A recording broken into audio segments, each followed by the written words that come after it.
Hogstyle.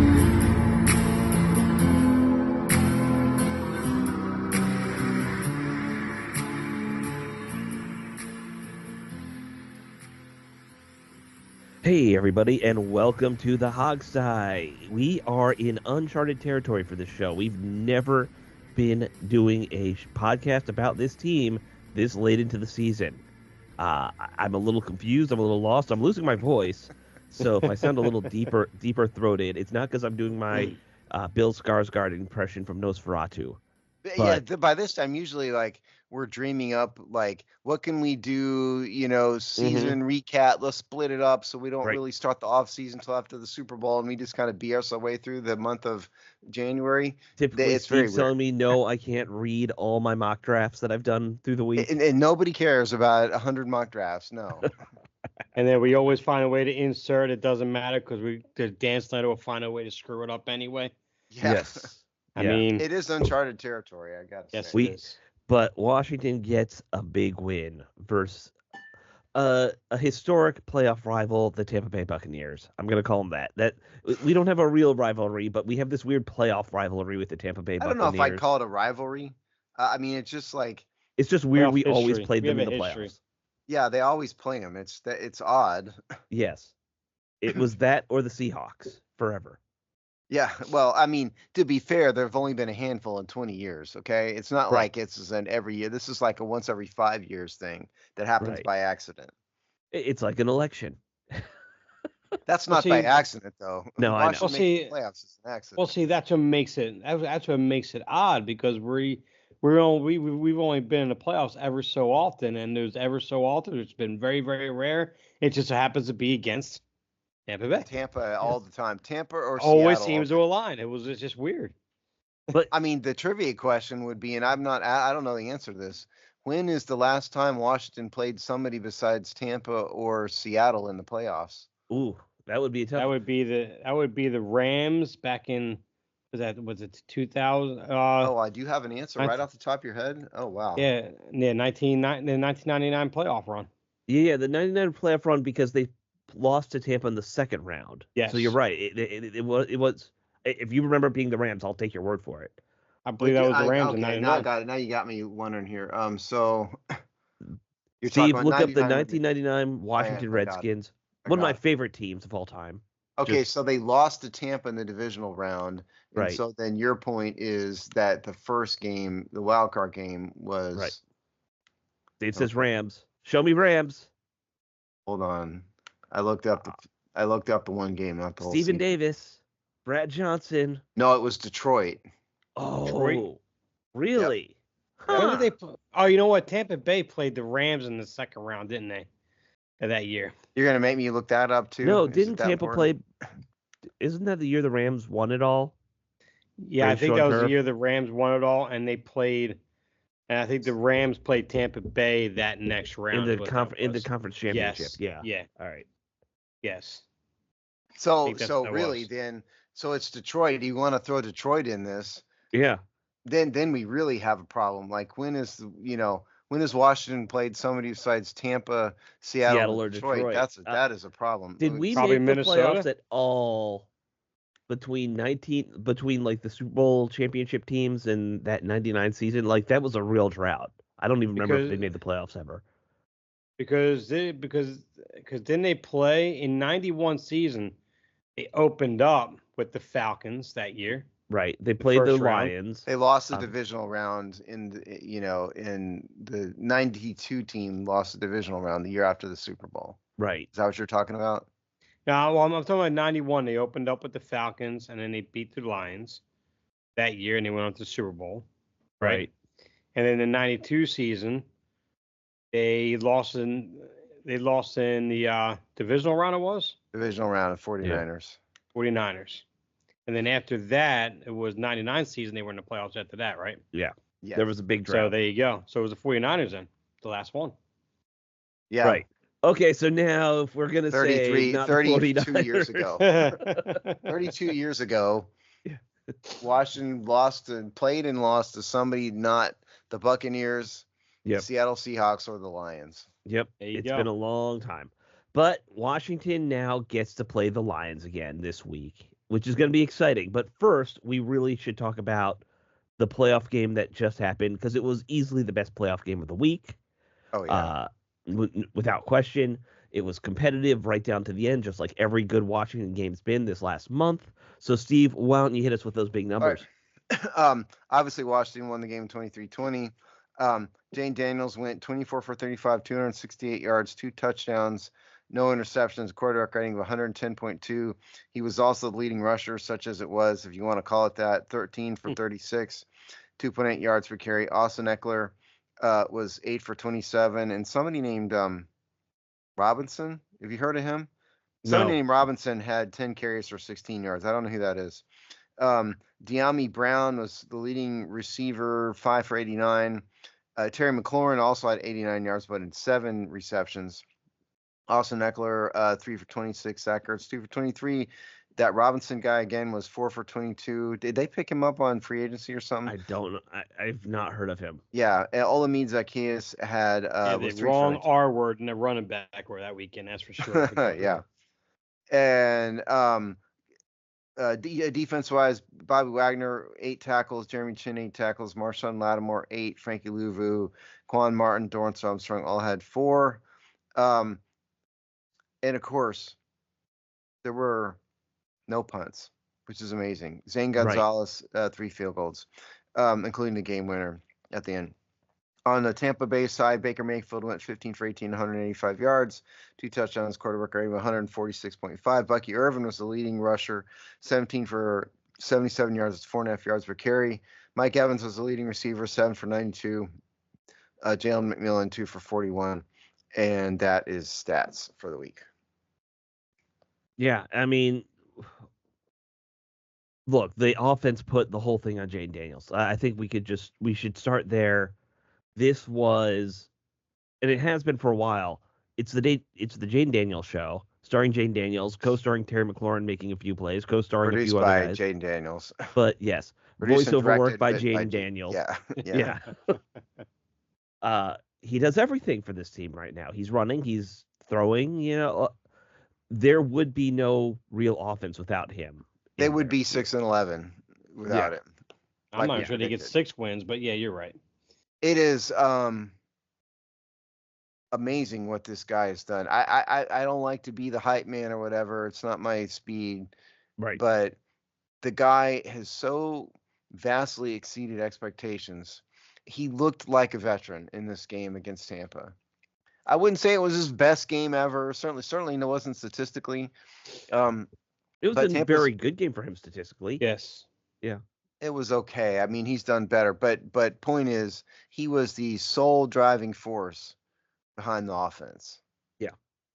You guys are right. If he hadn't been there, I don't know what would have happened. Right. They literally had to say, well, we can't run the ball. Go play hero ball, Jaden, and we'll figure it out from there. Because basically, yes. You look at that throw he had where he was running in the end zone, threw it back over his, what you're not supposed to do, threw it back into the middle of the field to Eckler to start that one drive, which became a scoring drive. But that's a hero ball moment. That run he had at the end of the game just to move the change. Was that a 4th down run, the 2-yard run? No, a third down run at the end. Yeah, I don't think it was 4th down. It was third down. Third down run. Hero ball moment. All this guy's done is hero ball moments, 4 or 5 of them a game, and you just can't help but be wowed by what he did here in a playoff game where it mattered so much to, I think, the fan base, to the franchise itself. It didn't seem like he got overwhelmed at any point. No. I don't think, thinking back on this season, I can think of maybe 3 plays where I was wondering what he was doing. He had turnovers. They happened. I thought it maybe took him a very small, maybe 2 games, maybe at the beginning of the year to really sort of get integrated. And ever since then, he's looked like a veteran. Yeah. Just because of his mentality. He's so calm. He's so put together. I mean, there's other quarterbacks that look like frantic or something. We'll see what's I mean, over the last month and a half, Roy, I hear all these different comparisons, like Tony Dungy with Joe Montana. Like obviously the lazy comparison with he's just Lamar Jackson and all Yeah. this stuff and everything, and I even put this on my Twitter today, and I know a lot of people may think I'm definitely putting the cart before the horse on this. But when I say this in terms of naming these three quarterbacks I'm about ready to name, in comparison to him, in terms of the beginning parts of their careers before we even knew that they were potential Hall of Fame or Hall of Fame talent type players.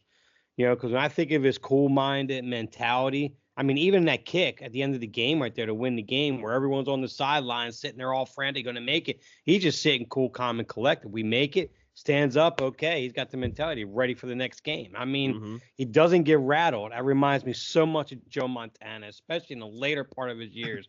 I mean, very cool and calm and collected. Montana's always been like that since day one he started. In terms of when he's on the field, how he adjusts and how he could take what the defense has been doing throughout the game, and then in the fourth quarter, next thing you know, he's able to adjust to whatever the defense is doing. You saw he frustrated Todd Bowles. He's one of the better defensive play callers in the league. His processing skill. I mean, he still needs work on his progressions at times because he can kind of get off on that here and there.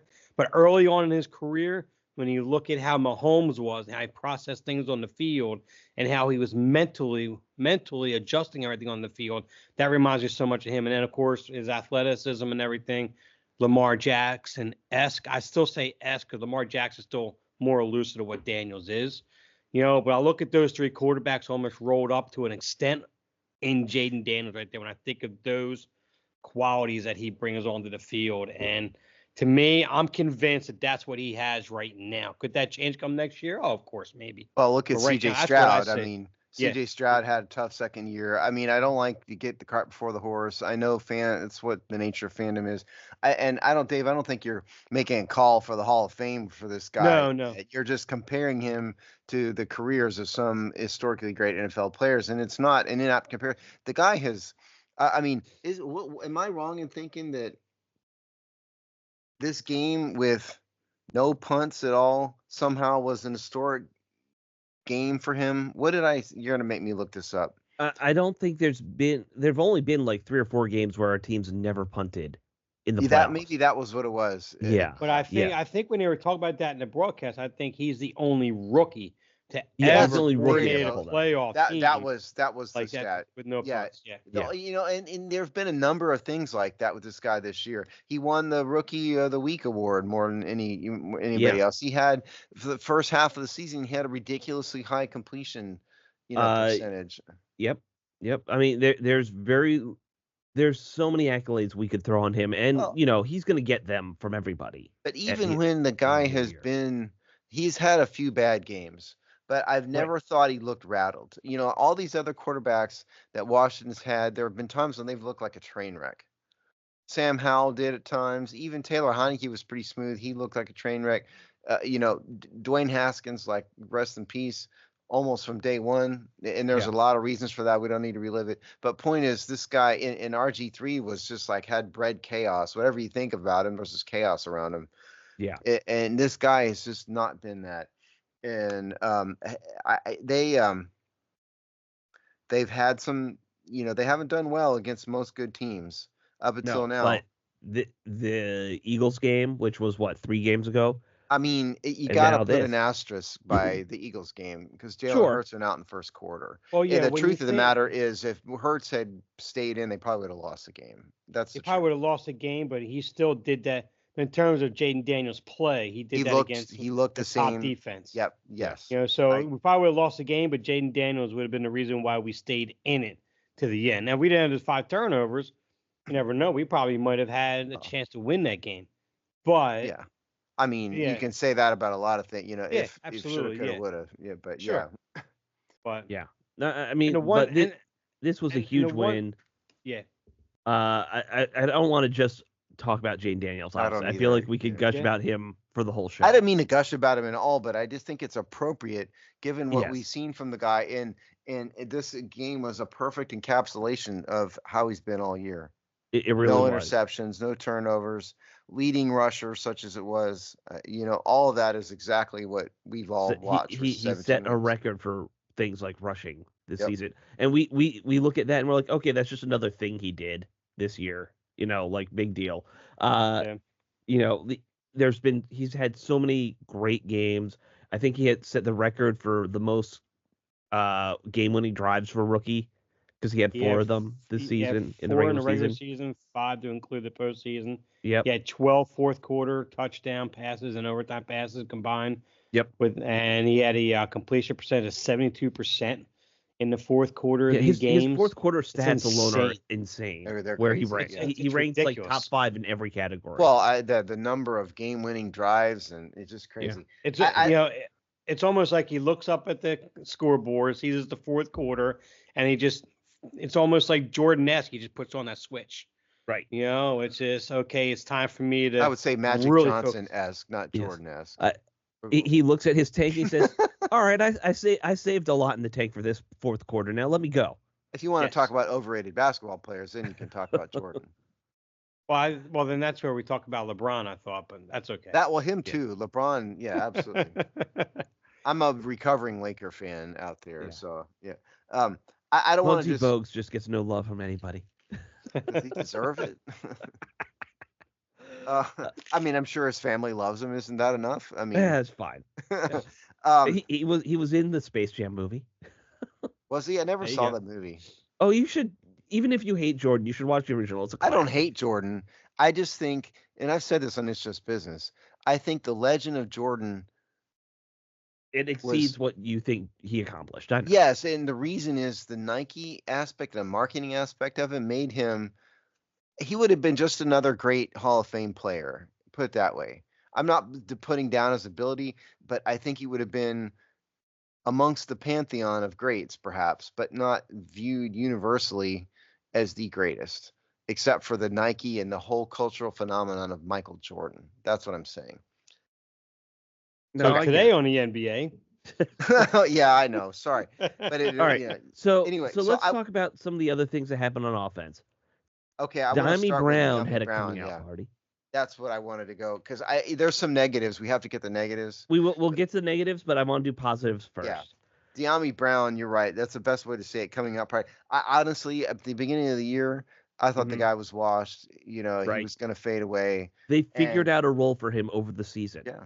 It's we're gonna throw you an occasional deep shot, but it's mostly just screens to pick up some easy stuff, and he's excelled with that stuff, man. He had 89 yards. 89 yards is 50% of his production each of the first 3 seasons he was here under Ron Rivera. Is that true? Because he had about Are you making 150 that yards a year and maybe 1 touchdown. Are you each of making those that up? No. Yeah, he might that's- be off if by you 10 If you yards. Google his career stats, Okay, he's yeah, around we're gonna. 150 each season until this year where he had 300. I'm gonna have So to look this 89 one is up. right about half of his average per season for that rookie second and third year. I didn't know he was that bad. My It was goodness. awful. Thanks, Ron. Steve's gonna look it up, but you can. Wow, you're right, man. Okay, here's De'Ami Brown's career stats. Yep. 2021, 12 targets, 12 receptions, 25 targets, 165 yards. Right. 2022, 5 receptions and 14 targets, 143 yards. 2023, 12 receptions and 23 targets, 168 yards. And then this year, 30 for 40 for 308. Right. So. Wow. So, not only was this a great day for him, this day it's a career day for him. It's a breakout season for him. Wow. Yeah. Yes. Breakout season to which he's realistically putting up 4th receiver numbers, but that's fine. He could be a 4th receiver. That's what every team needs, a 4th receiver. He's been productive, and that's about all you can expect. Right. Yes. Especially stepping up when other guys have gotten hurt over the season. They've needed to find roles for guys. They found a good coaching niche for him. staff has done a pretty good job with what is objectively a mediocre receiving core outside of putting it Terry nicely, I Florent. think. Yeah. They found roles because who thought Noah Brown would roll in here and be, a quality number 2 receiver, and And then Olamide Zacchaeus. I'd never even heard of him before he came to Washington, to be perfectly honest. and De'Ami Brown, it looked like he was a draft bust, and here we are. Right. And so I do give credit. It's not all Jaden Daniels. It is the coaching staff has done this. Right. Terry, of course, had 10 for 7, 89, like you said. Yep. I think you just start with that very first deep ball they threw to him. What a beautiful catch. Yeah. I mean, Well, it's a yeah. tough throw, but that catch alone was equally impressive. Well, I think what we saw this week, which is, I think Terry McLaurin this year has taken the next step. What we've seen from him before is a guy with potential, who was a very good receiver, but who Mhm. didn't really graduate into the upper echelon of NFL receivers. Maybe in the eyes of biased Washington fans, but objectively, if you looked at the NFL, he wasn't in. He was maybe what I'm going to make a number like 15, 20th, maybe. Probably. Yeah. Out there, But yeah. he's a second team All Pro for the first time this year. This is the first time I've heard people talk about him as if the opposing team needs to think about him and be scared, including Tampa in this game. The guy was a massive difference maker. And I think that is the next step. And I think next year going into the season, what we'll see is people are going to be really afraid and really talking a lot about the Daniels McLaurin connection. And that's I not mean, what's and ever it's happened funny you before. say that because the only thing that changed between this year and his other seasons is the touchdowns, right? Like Yeah. he always put up about just over 1,000 yards, which he did again, roughly same amount of catches every year. But this year he had 13 touchdowns, where as opposed to 4 or 5, which is Right. huge. Like but having a quarterback who you can trust to get your star receiver in the end zone like that is a huge difference maker. And 13, that's a big number for touchdowns. It really is. Well, I So, say, I think with McLaurin, he's always been a precision route running type of guy. mhm. He's a kind of guy to where he really does need a quarterback that can place the ball with proper anticipation. Because I mean, yeah, he's got speed, but doesn't always have that separation out of his routes all the time. Especially with some of the top corners in the league, which is why he had struggles at times last few years. Beating some of the league's top number one corners. But he's really good out of the breaks out of his routes, and Daniels is very good on getting those balls where it needs to be in anticipation, knowing, trusting McLaurin's going to be there. McLaurin's going to be there. That's where the marriage, to me, in my eyes, has been so perfect with that. So just looking at his numbers, he's first of all, he's had 1,000 yards receiving 5 years in a row. Right. And he almost had it as a rookie too. And he had 82 receptions this year. That's second to eight. He had 87 in 2020, but he's had around that number basically every year. Where he's drastically better, in addition to touchdowns, is catch percentage. 70%, 70.1% catch percentage this year. That's a good catch. Yeah. That's way better than he's had in any other year. Closest Right. was 64.9 in his second year. That's where he's improved. And I don't know, part of it is that they have a better quarterback who's more Obviously. accurate. Yeah. But I'm just saying, I've not heard objective NFL analysts talk about Terry McLaurin this way before. Right. The Well, only and I time you think ever hear about them really talking about McLaurin is like on game days and the actual Yeah. announcer crew in there, and they fluff out they fluff up every player, so you can only take most of what they say with a grain of salt in many ways. So Yeah. Yeah. All right. So now that we've gotten through some of the positive stuff, guys, do you want to talk about the run game and Yes. what is wrong? I don't think we can fix it at this point. There's a lot wrong. Okay. Yeah. So number one, they deactivated Chris Rodriguez, who is their best running mistake. back. yes, It's stupid. Number two, the play calling was not good enough. Number three, I don't think they relied on the run nearly as much. A lot of these teams, like even Saquon Barkley this year, has had quiet first halves and then start to beat people up in the third and fourth quarters. That's what Mhm. running games do. Newsflash. And here they had 18 carries to the running, 19 carries to the running backs, 8 to Eckler, 10 to Robinson, 1 to McNichols, 19 compared to 35 drop back passes against a Right. team that did have some weaknesses in run defense historically throughout the year. And by the way, Detroit does too. We'll get to that later. And but I think the offensive line is worse than people want to admit. Yeah. And the backs, like Brian Robinson, is average. He is. If he was a high school math test, he would be a C. Right. But a C running back is gonna get you what your line gives you, and if your line's giving you nothing, right, you he's get not nothing. good enough to do that. But Chris Rodriguez, he averaged 4.9 yards per carry this year. Yeah, half a yard better, more than half a yard better than Robinson. See the one problem that you have when you have a Nichols and Austin Eckler and Brian Robinson Jr. is that none of those three guys are going to take it and going to stretch the defense out. They're not going to take those pitches. They're not going to take those counters. They're not going to take them off tackles like a Chris Rodriguez would have in this game. And Todd Bowles is not an idiot as a defensive coordinator. He knows that. He recognizes that. So the middles were clogged all game long. I mean, there was nothing they could do. Veda Vea was killing. And that guy, Case, I think his name was, KC, or Date, or whatever his name was. I mean, he was in our backfield the entire game. It's, when you can game plan against the running backs that we have, knowing that they bounce it to the outside, doesn't matter. Our linebackers will clean that up anyway because you're not fast enough to get out there. You're not quick enough off that first cut to get out there to cause any damage. So we're not even worried about that. Rodriguez, on the other hand, would have offered that. And that's where I think we basically showed our hand when we ended this game. In our running game, this is what we're doing, and that's it. Yeah, and that's right. Todd Bowles knew that. Yeah, that's exactly right. And I would just like to point out when I made like 2 posts on Twitter last week right before the game, I think, and one of them was complaining that they had deactivated Rodriguez, and to the idiot commenter who responded to say they can't activate 4 running backs. What the hell are you talking about? Right. Yes, they can. There's no rule about who they can activate.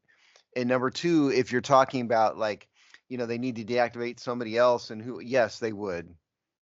But you could easily find that. So no, you don't know what you're talking about, person, if you're listening. But yeah, anyway, I mean, I'm sure, and I would have to bring up who was active to say who I would do it. Yeah, but you could have found somebody, of course. Yeah, a 6th corner or something. I don't know. Yeah, whatever. It would have been fine. We would not have noticed. I just think it's kind of they give up on the run game too easily, this coaching staff, and they did in this game.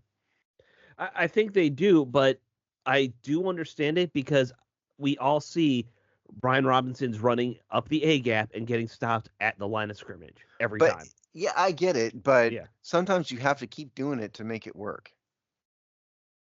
Or maybe try the C gap. Try to. Fine. Okay, fine. Yes.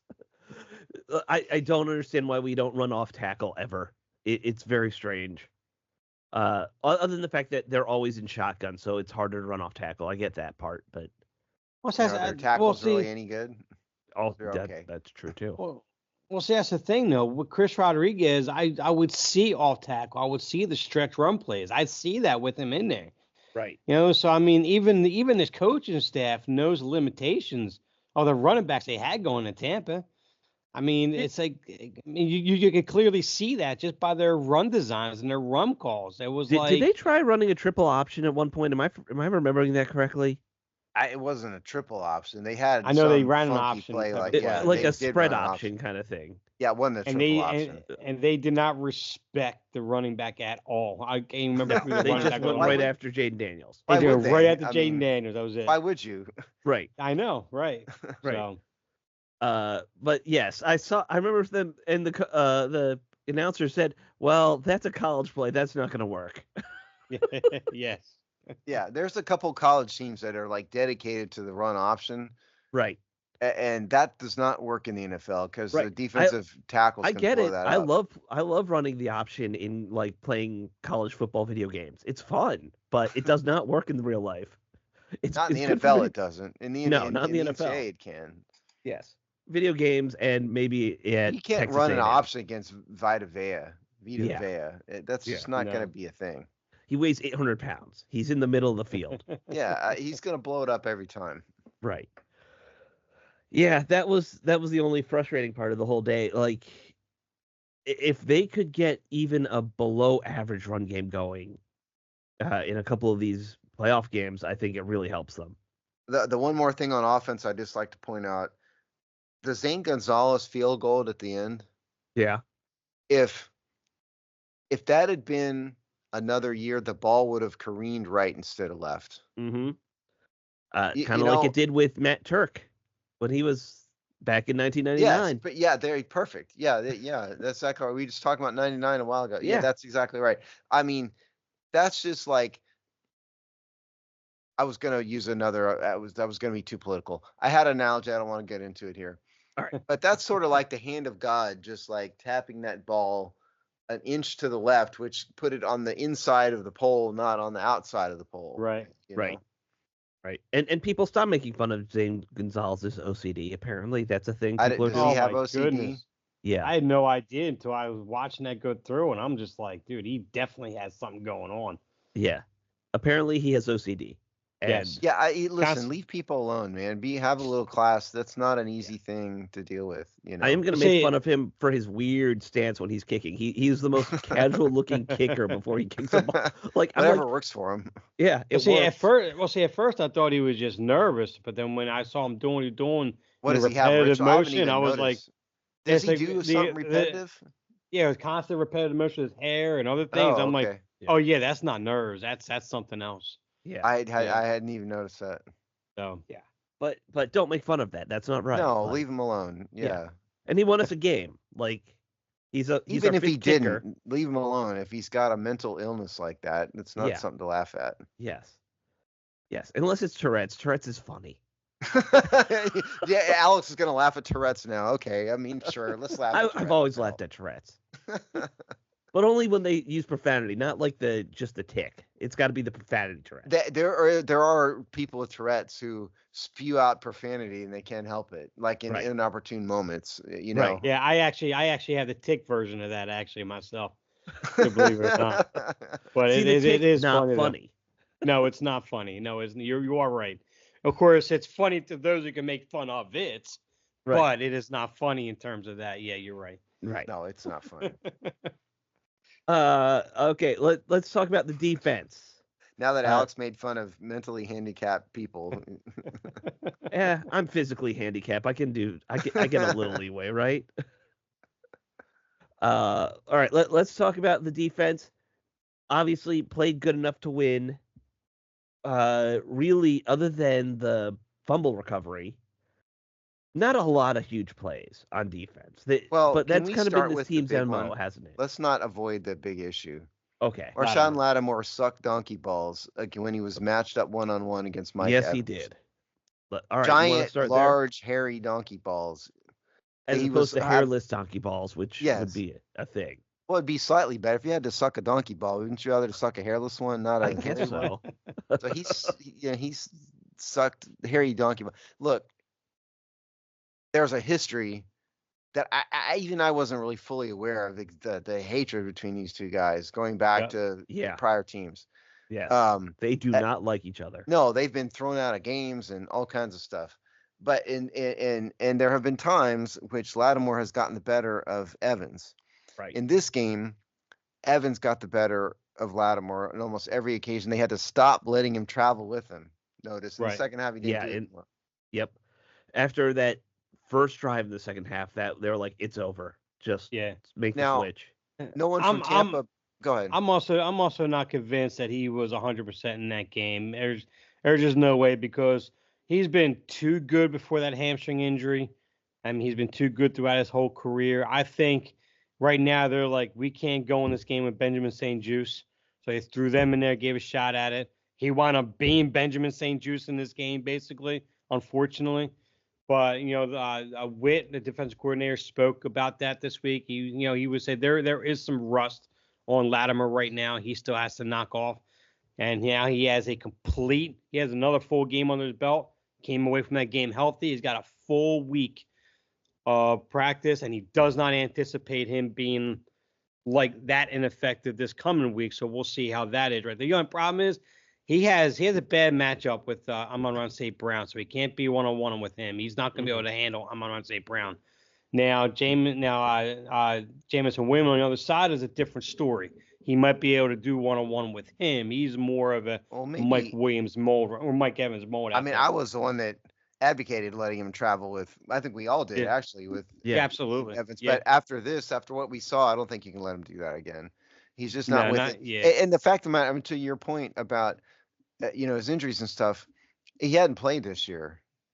No. He's played like 3 games or something or whatever it is. Maybe not even 3 games. He got hurt again.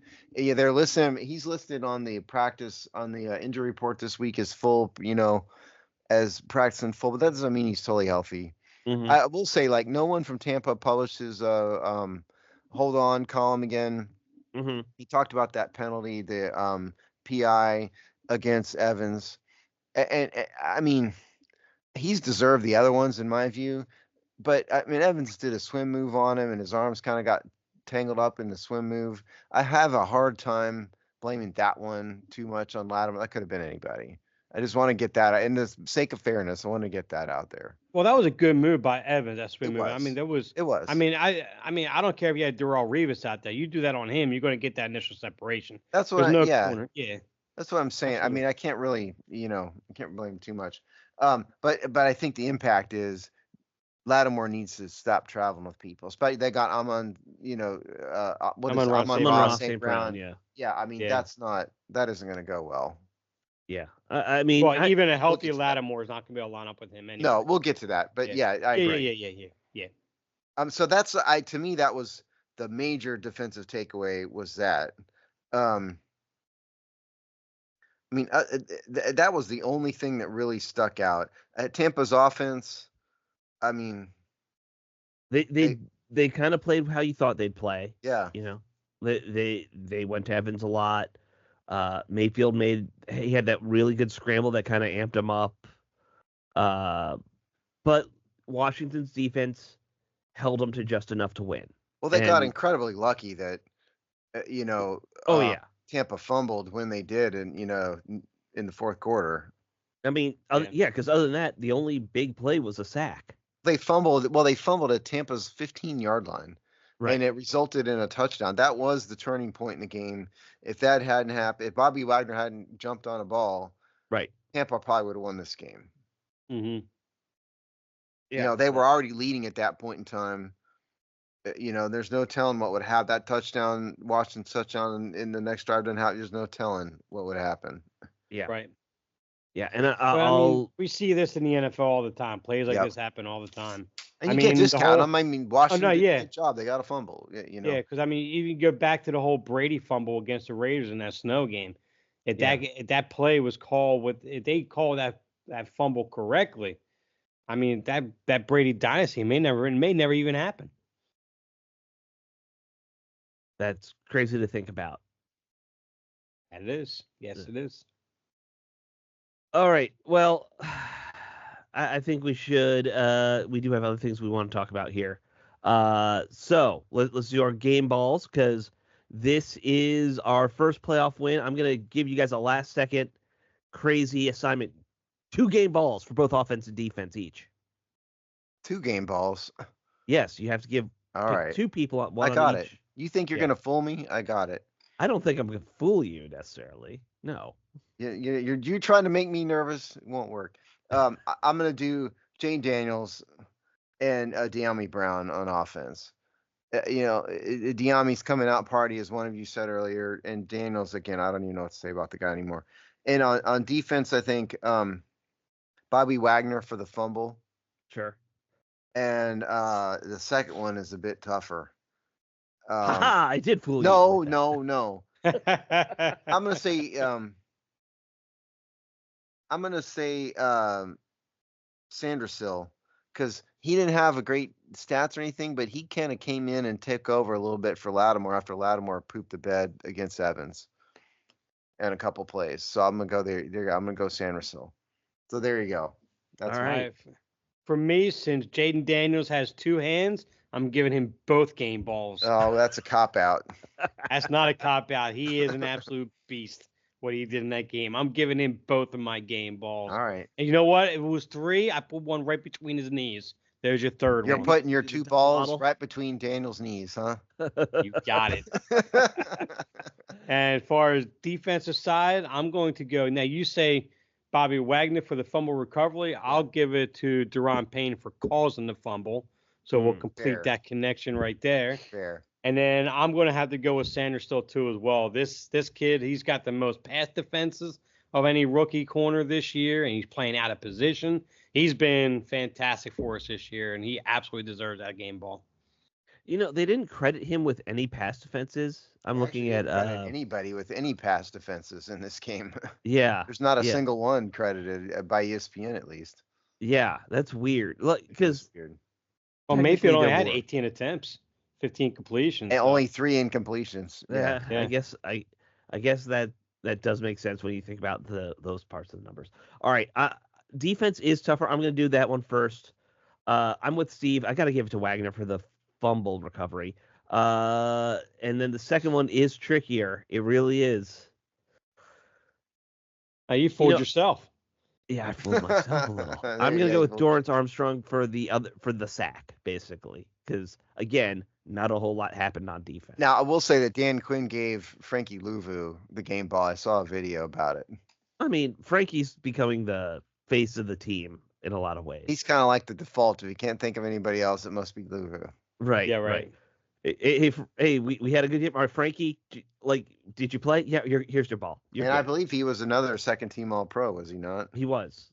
We had a couple of second team All Pros. Yep. All right, offense. Of course, Jane Daniels gets one. How could you not?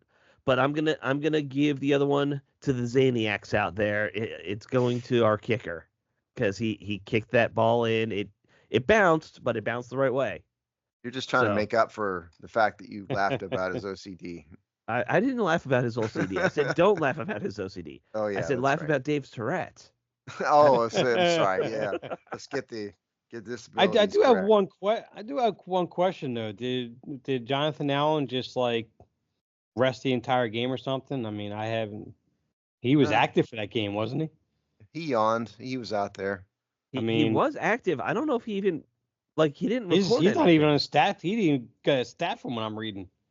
Not Hold even on, one. let Not me- even I'm- half I'm- of anything. I got to scroll down here to the defensive stat. He snap doesn't count. have any stats. Dave's right. No, I'm looking at snap counts Oh, okay. to see if he shows up. Hold on. Defensive. He played 28 snaps. Whew. Didn't do anything.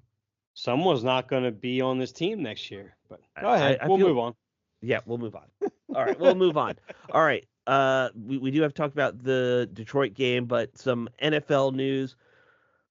First off, we were wrong. The Cowboys ended up parting ways with Mike McCarthy. We thought that wouldn't happen last week. In a very so weird add that way. to the pile of Yeah. coaching jobs. I would put it middle of the list of coaching jobs. It's Dallas, and so it has prominence.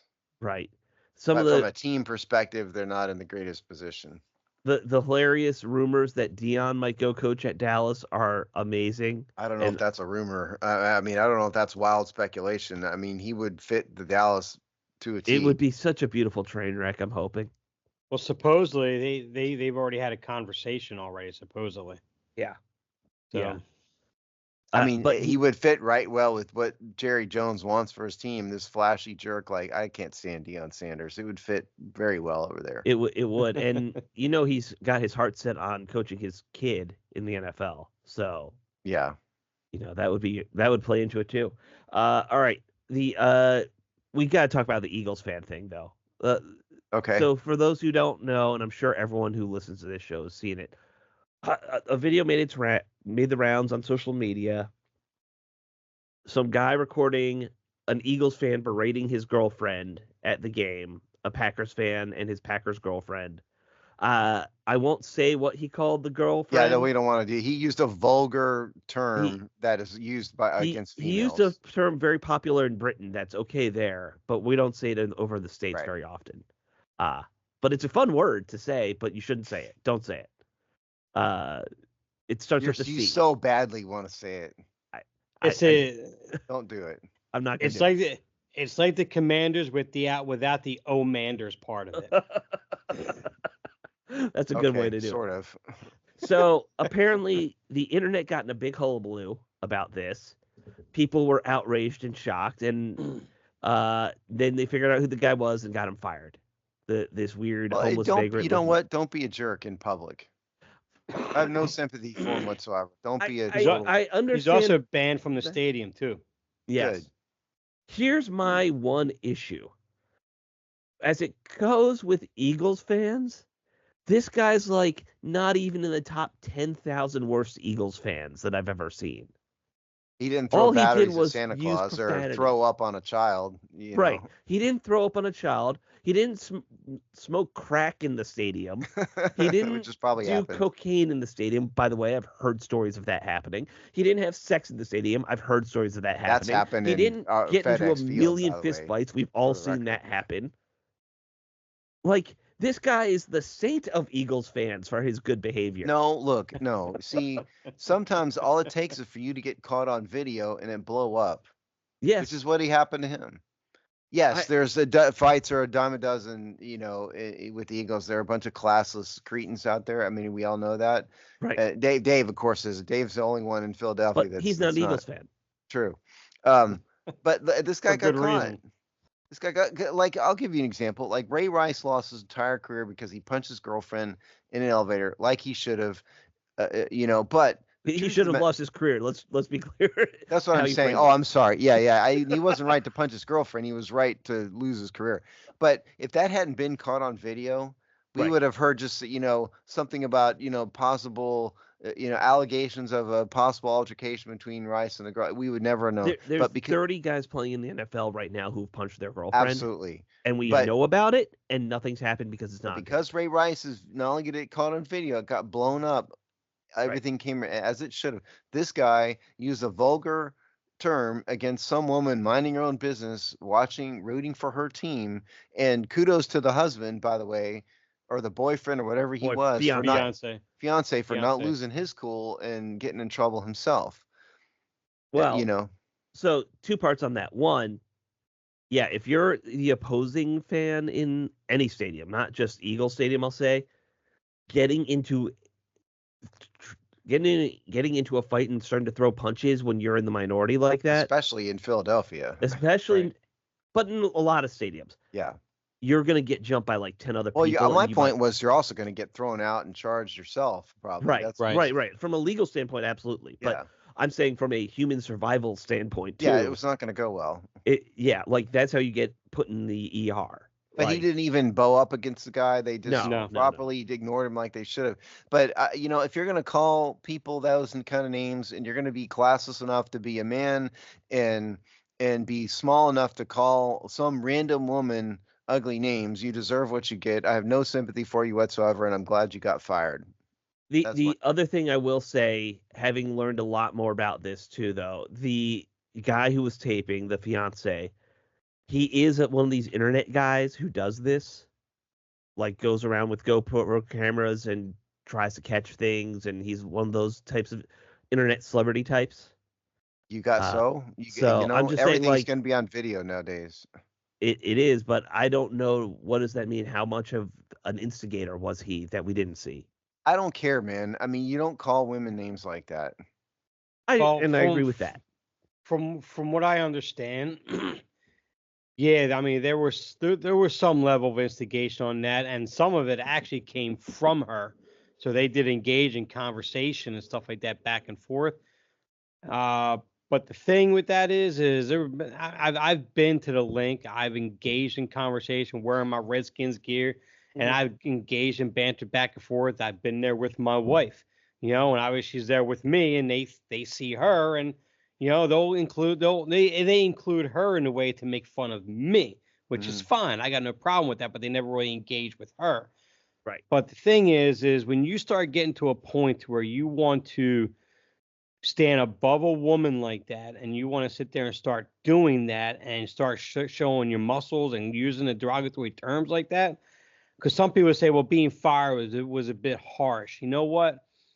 to me, as how I was raised by my own father and you being a man, you do that to a woman like Yep. that, I have no sympathy for you on that one.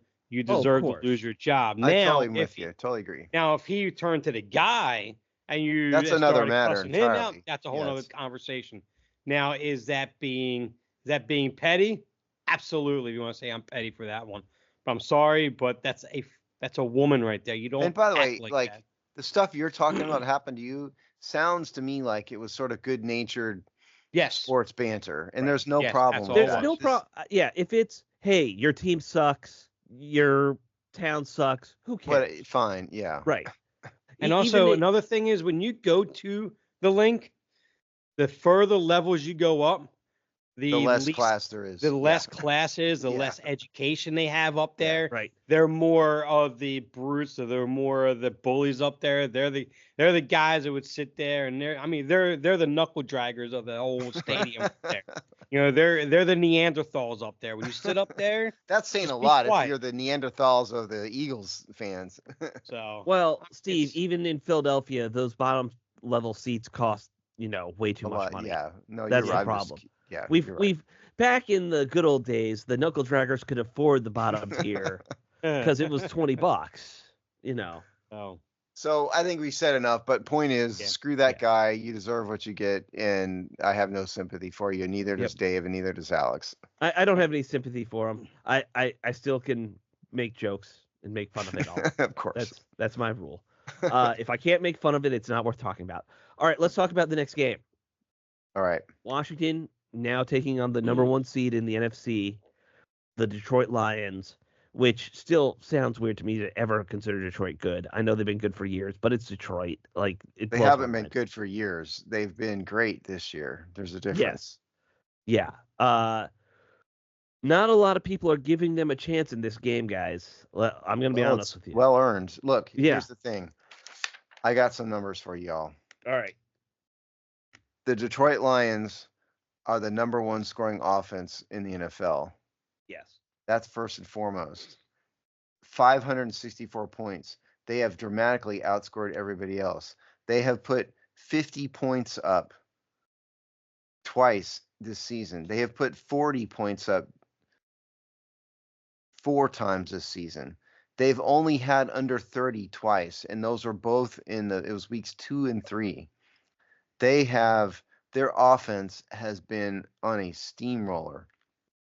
Yeah. Not only that, but Jahmyr Gibbs is killing everything. Okay, Jahmyr Gibbs, 1,400 yards. He's had 250 attempts, 5.6 yards per attempt. And if you want to know how that places him, there are only 3 running backs in the entire NFL that have had over 200 carries and are over averaging 4 running backs who had over 200 carries and average over 5 yards a carry. Bucky Irvin, who they just faced, Jahmyr Gibbs, Saquon Barkley, Derrick Henry. That is the crowd that Jahmyr Gibbs is in. Yeah. Not only that, we mentioned Amon St. Ra. That guy is number 2 in the NFL in receptions, fifth in receiving yards. Even Jameson Williams, he's averaging 17 yards a reception. Mm-hmm. I mean,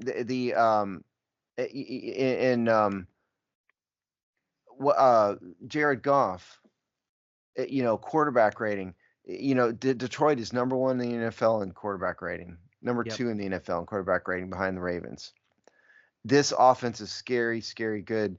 It is way too much for Washington's defense. Way too much. That's my first thought. You've got 2,000-yard receivers, 1,000+ yard, I should Yep. say. You have 2 running backs who one has 1,700 all-purpose yards. That's Gibbs, and then their backup running back, Montgomery, has another 1,000 yards combined because he's got 700 yards or 775 yards on the ground, 340 in passing yards. So that's 4 guys on their roster, each with over 1,000 yards, which is unheard of. Jahmyr Gibbs had 16 touchdowns this year, by the way. Yeah. Crazy. Running touchdowns. He also had running 4 touchdowns. Yeah. He had 20 total touchdowns. Right. Crazy. Yeah. Like, honestly, why Gibbs wasn't in a lot more conversations for, like, running back of the year. Even I know Saquon Barkley kind of Yeah, I mean, ran he's not away going to with it. beat Barkley. Yeah. Yeah, but Gibbs had a very impressive year as a running back. I think there's no chance that Washington's going to slow this team down. So to No. me, well, Dave, what are your thoughts? I have a plan, but we've been talking too much. What are your thoughts, Dave? Well, I'll put it to you this way: having David Montgomery back, that combination against one of the league's worst run defenses, scary. Having those two receivers together against our corners, scary. But I think the biggest thing is their offensive line is one of the better offensive lines in the league. They don't let up a lot of sacks. Obviously, they're great in the running game. And Jared Goff, before he came to Detroit, was a bust. Simply a bust. Number one overall pick, had some decent years, whatever. Now he is played the last couple seasons as a number one overall pick. He's got the weapons and everything around him, but his biggest problem was always put him under pressure, you rattle him, and he makes mistakes. You can't get pressure on him with his offensive line 9 times out of 10. It's just very difficult to do. So he has plenty of time to sit in the pocket to either dump it off to Gibbs or find one of his two. Oh, and by the way, David Laporta. I mean, he is one of the best young tight ends in the entire league. Who's covering him? You mean Sam Anyone? Laporta, but Sam yeah, Laporta. I'm sorry. Yeah, Sam yeah, Laporta. nobody is. So yeah, You so know, it's like answer your question. this offense up and down is just absolutely daunting. It really is. Defensively, I think we can definitely move on them. We can definitely now they get one of the top corners back. I get that, but they haven't been great against the run and everything. So, but I think we can certainly move the ball on them. But the problem is if you could look it up for me real quick, Steve, I believe they have been one of the best teams for time of possession. I have that. had a, Oh, they yeah, yeah. had because they They could. I are think number they. two in the NFL in time of possession. So Well, and the it's like reason is because Jameer Gibbs has had 250 yeah, carries, 5.6 yards per carry. That's why, they're right. leaning on the run game. And in case anybody doesn't understand this, Amon-Ra St. Brown, 115 receptions. Right. Okay, and Laporta, to your credit, I didn't even think about him really because they have so many other guys that are killing it. He's had 60 receptions himself. He's killing it Yep. himself, the whole team. Yes. Here's what I think. I think Washington needs to totally change the way they do things in this game. They need to show what I wrote down here on my notes is deliberate run game. They need to slow the entire game down. They need to take the time of possession away from Detroit. They need to have a dedication to making the run game work, and it cannot just be Jaden Daniels. They have got to make these running backs work more than any other game this year. Detroit's defense is not up to the same snuff as their offense. They've been very, very good against the pass. Opposing quarterback rating against is number one in the NFL. But what they're not great at is run defense. Run defense, they're giving up 4.5 yards a carry, tied for 22nd. Chris Rodriguez. There you go. You just said it. So I think that is the only way Washington has even a prayer of winning this game is to slow everything down, turn this into a running game and a real running game. That is what I think. I agree with you. Looking back at their offense, it is amazing to think that if you really were to, I could argue that Jared Goff, even though he's a Pro Bowl quarterback, he might be their worst player on this offense in terms of their starters, and he's still playing at a Pro Bowl level. Even their right tackle. One of you is talking about their offensive line. Penei Sewell is a first team All Pro. Yeah, right tackle. Yep. And that even, whole by the way, offense is ridiculous, and it's a young offense. That's the scary part. They also have a Pro Bowl, All Pro punt returner, Khalif Raymond. By the way, you know who's number one in the NFL in punt returns? It's Detroit. Mm-hmm. By Well, a the good lot. thing we don't punt. Well, that's true. It's true. We don't punt a lot. Yeah. Tressway's, gonna not get any kind of T-shirt or anything because he doesn't get to play in any of these games right now. In fact, there's your inactive player right there. Get Chris Rodriguez up. Just make him inactive, right? That's not the craziest You know idea. what? A crazy stat I hadn't really been following, by the way, that I noticed. Washington is last in the NFL in touchbacks on kickoffs. Really? They last 24.5%, whereas Detroit, the number one team was Jacksonville, 84%. Detroit was at 77%. Washington is at 24.5, which was last. Well, but that's also part of the new rules is teams were cutting back on that. Well, not Jacksonville and not Detroit.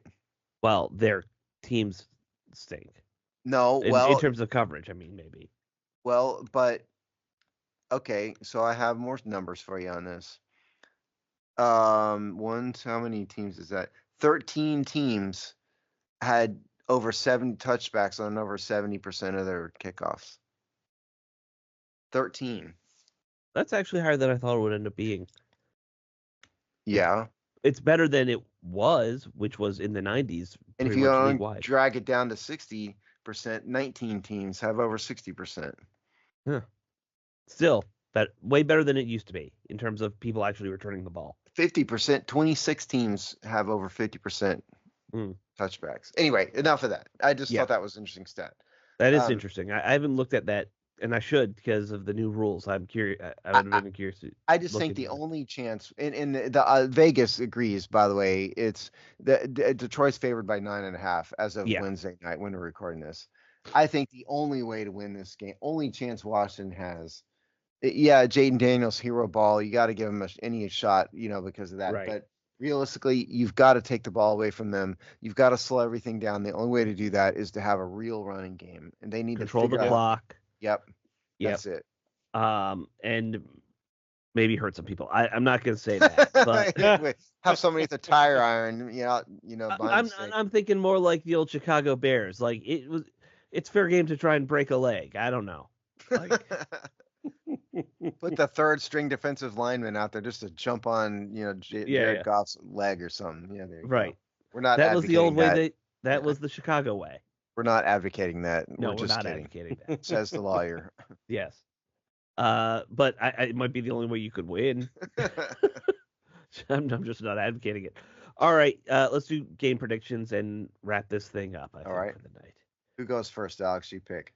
All right, I'll go first if I'm picking. All right. All right, my head says this is the end of the road, folks. I'm going to go with my head on this one. The Lions are just too good of a team. This has been a great run for Washington, but they just don't have the horses to play in this game. And that I'm mixing so many metaphors. It's just terrible. All kinds of metaphors. I'm high on cold meds. It's fine. All right, Detroit wins this one. I'm going to say 35-24. Okay. I don't think it's particularly close. All right.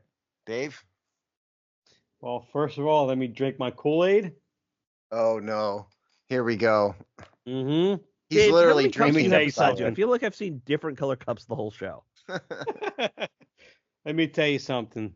Detroit has us beat across the board offensively. They absolutely do. But the bye week is, typically that kind of puts a bit of a lull on a team. And 9 times out of 10, it does kind of get them a little bit of a rust on that. And on top of all that, I'm just not betting against Jaden Daniels. I'm not doing it. The Detroit Lions defense is bad. I want to say bad enough, is vulnerable enough to where we can move the ball and they can keep it somewhat close for Jaden Daniels getting down in the fourth quarter. I'm not betting against him.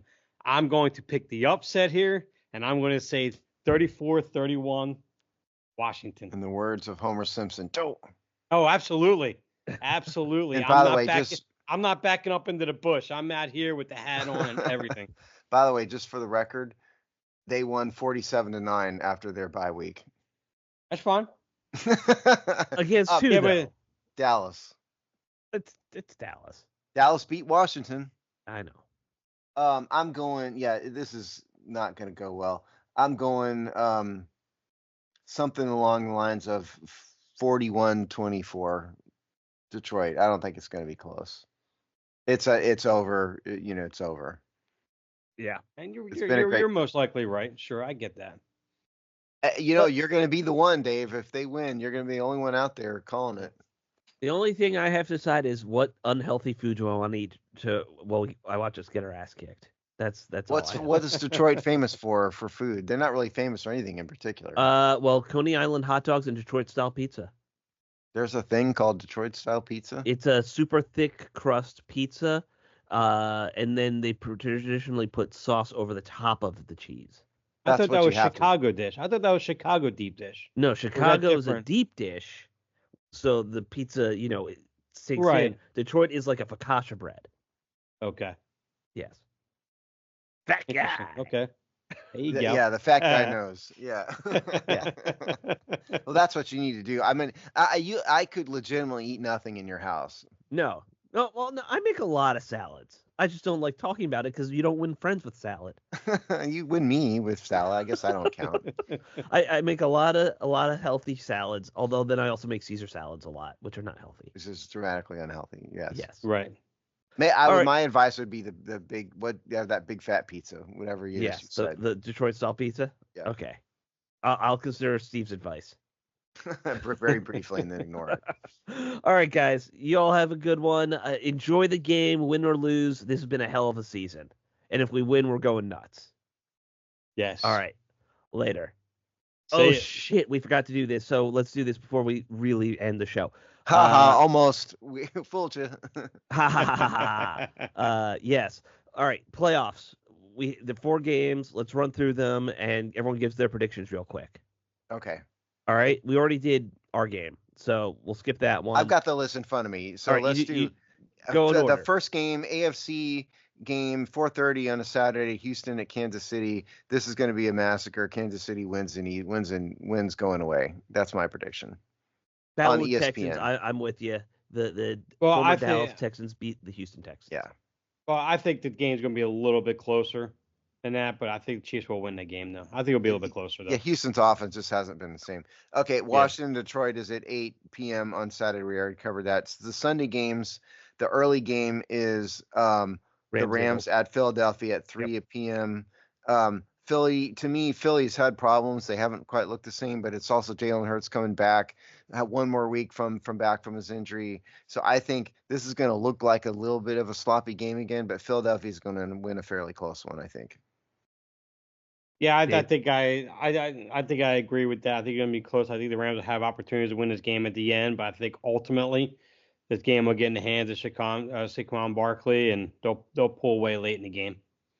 All right. I think that this is actually my upset for the week, and I think that the Rams will beat the Eagles, and that also there will be 800 fights in the stand. Well, that's true. It's not totally crazy. Philadelphia didn't look good last week. Okay, Yeah, right. And then the last game is 6:30 Eastern on Sunday. That is Baltimore at Buffalo. This is the crown jewel of the week. This is the good game, yes. Yep. Yeah, I have always been a Lamar fan. I don't have a good basis for it other than I just want him to win. And I think at some point, it's kind of like Clayton Kershaw in the playoffs. At some point, he's got to do well in a championship game, and this one's going to be the one. So I'm going Baltimore in a classic. Well, I think this is going to be the Derrick Henry show in this game. That I could think be Derrick true. Henry is going to get close to, if not over, 200 yards in this game, probably a couple touchdowns. I think the Ravens actually win this in double digits. Oh, wow. Okay. Yeah, I mean, I think, one, we all agree this is going to be the best game of the week. And two, I think we all agree the Ravens are probably going to win it. That 1-2 punch they have with Henry now, it's just fun to watch. Yeah. I'm hoping this is what Washington looks like next year, and they get some big running back on this team. So, yep, I think we're all in agreement. All right, now we're really ending the show, guys. It's over. Sorry about that. now. All right, bye. Later.